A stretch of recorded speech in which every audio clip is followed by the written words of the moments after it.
All right, so this quote, Hugh Ross, he's a scientist, an astrophysicist.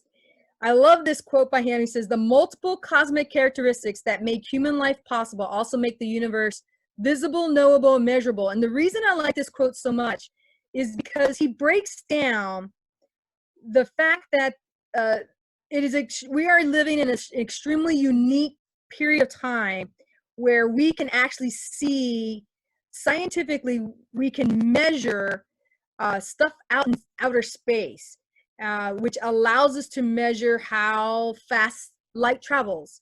And we're able to know all this. We're able to have advanced technology in this day and age.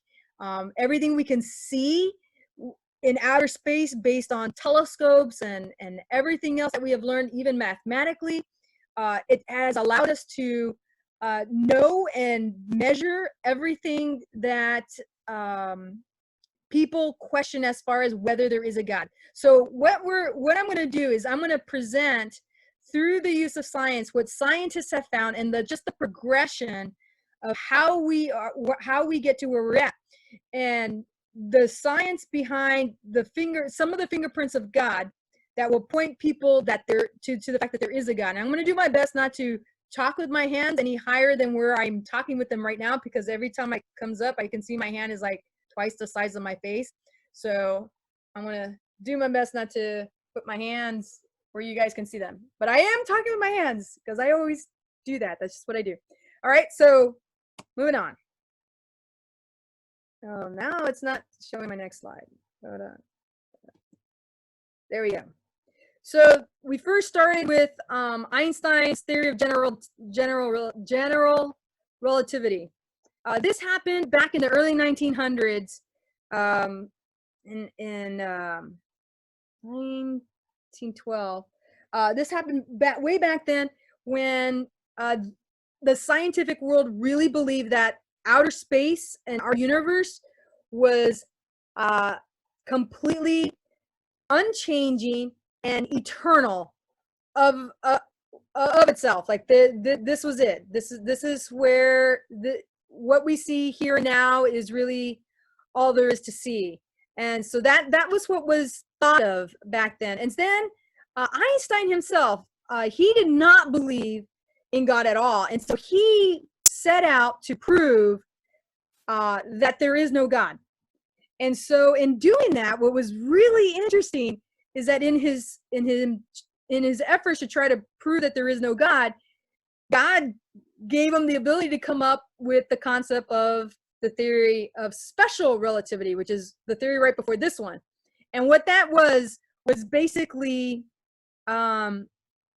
he figured out mathematically that space and time cannot be removed from each other.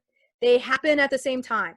So what that means is light that we see that comes from outer space, the stars that we see, the time it took for that light to travel, it obviously traveled through space, through what we can see, the dark matter and everything else around us. So that was huge, because what that meant was it led to his theory of general relativity. And in the theory of general relativity, what that means and what that scientifically meant is that where E equals mc squared is E stands for the energy, and energy is equal to the mass times the what does C stand for again?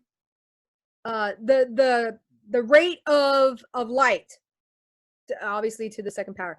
So what that meant was he found, when you apply his mathematical equation to our universe, he found that our universe is not unchanging, but in fact it was the actually opposite. It was moving, it was expanding, and he didn't know whether it was expanding or contracting or both.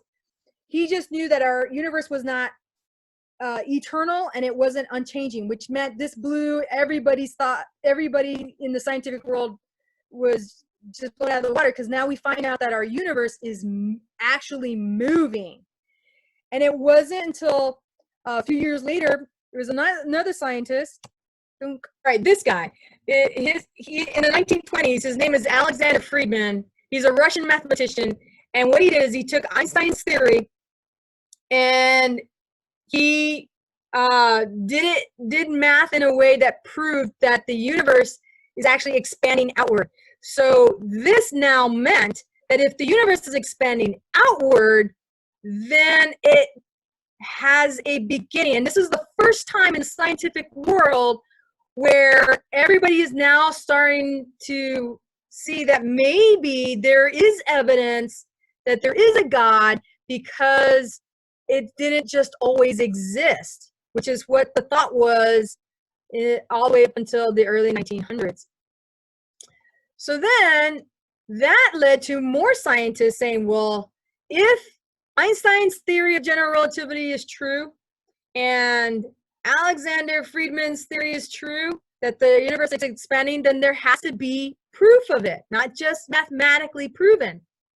And that takes us to this guy.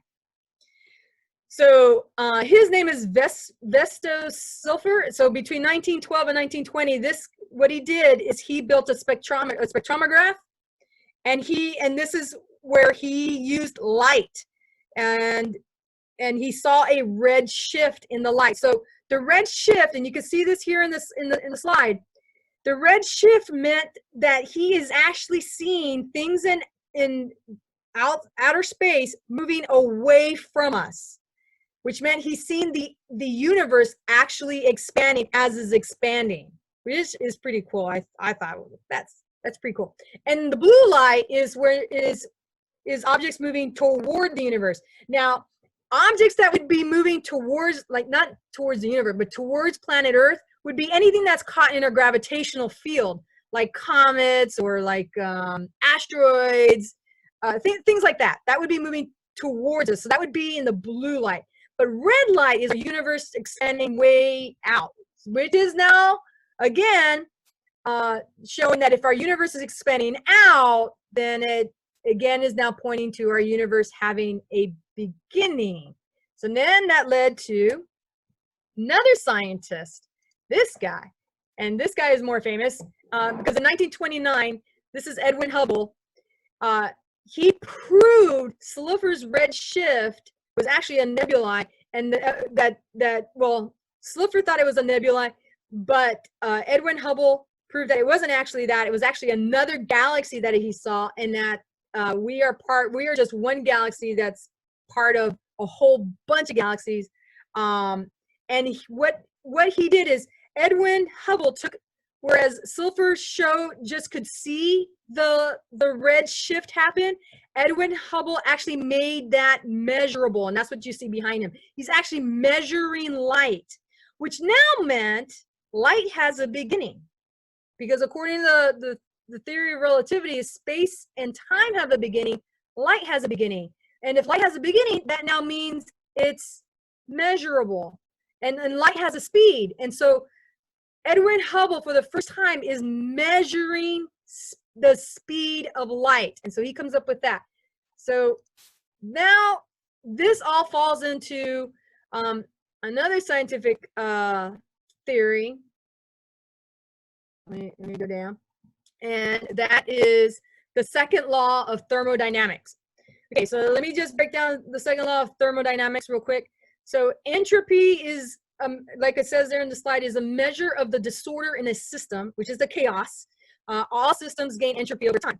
So the second law of thermodynamics says that the total entropy of both a system and its surrounding will never decrease.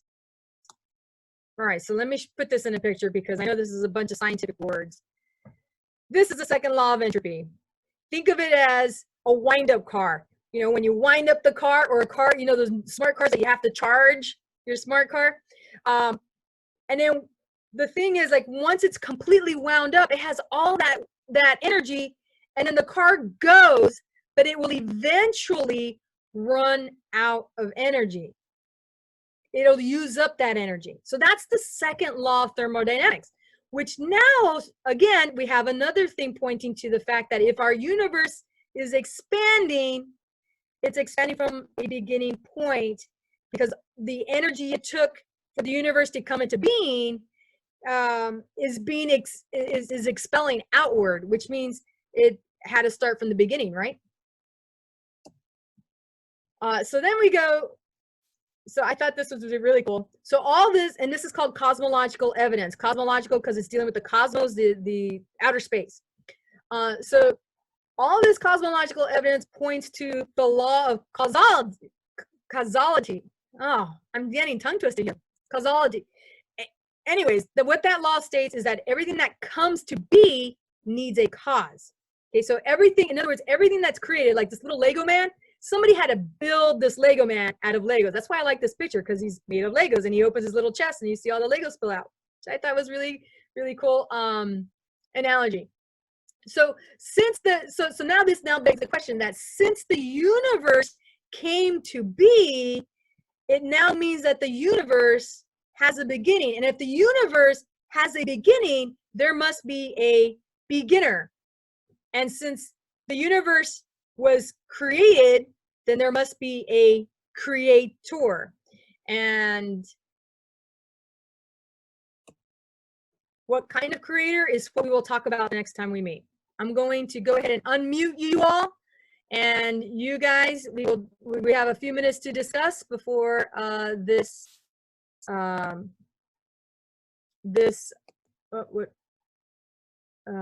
we time out. Oops. Let me see how I get out of here. Escape. Oops. Still learning how to work this, guys. So stop share. There we go. That's what I meant. All right. Now let me go to unmute you guys. All right. You guys actually have the ability to unmute yourselves too. All right. I don't see any questions. So while I was talking, you guys did you guys catch all that? Or was I going, like, was that too much all at once? Hold on. For some reason, I can't hear you. So let me see. I just unmuted myself. Oh. Gabby, do you know how to unmute yourself? Or do I need to do that? Here, I can unmute you guys. Unmute. I can unmute. Can you hear me now? Yeah, I hear everybody now. Okay, so what'd you guys think? I thought it was great, but I have no way of writing anything to you. I don't have a pad. This takes up my whole screen. My husband's trying to hook me up on the kid's computer and see if it works because my phone is getting so hot. I'm trying to charge it at the same time, and you taught us, Cora, it'll ruin our phones if we do. My battery's about to die. Yeah. And my phone's hot. Look. So did you guys? I have this beanbag ice thing trying to keep the phone cool when I'm talking. So did you guys? Was this helpful? Was this new information? I think it's neat. It's neat to go back to see all that. Good. It's good. All right. So we just need to, I guess, figure out a time when we're going to meet again. So obviously I have a lot of time on my hands now. Yeah, I do too until April 6th. Yes. Wow. Yeah. At least April 6th. It might be longer for us. Well, yeah, I wouldn't be surprised if that death toll goes up and people catching this virus goes up. But anyways, what I was thinking is maybe, after sharing this, you guys have some time to just think it over. I mean, we could just talk about this because this is going to close out in about 2 minutes. We could talk about this on Wednesday. We can all get back together. What do you guys think of that idea? Yeah, I'm good with it. All right, so then let's meet. Let's meet Wednesday. Is 7 o'clock a good time for you guys? That's fine. Yep. All right, then let's meet Wednesday at 7 o'clock. We'll do it here. I'll send you guys the invite so you can just click on, and then. Is it Monday or Wednesday? I'm sorry. Wednesday. Let's do Wednesday. Let's do Wednesday. And then anything I need to recap. I'll recap it. And we'll go that route. But I'm glad you guys like this lesson. So we'll see. I was hoping it wasn't too scientific and over you guys' heads. Well, no, I enjoyed the cartoons. I tried to capture all your images and got your photo in every one of them. That's super funny. All right, you guys. Well, thanks very much for. Thank you, guys. It's good seeing you. Yeah, good seeing you guys. Everybody. Thanks for coming out tonight. Until Wednesday. Until Wednesday. All right. Bye. Bye. Bye.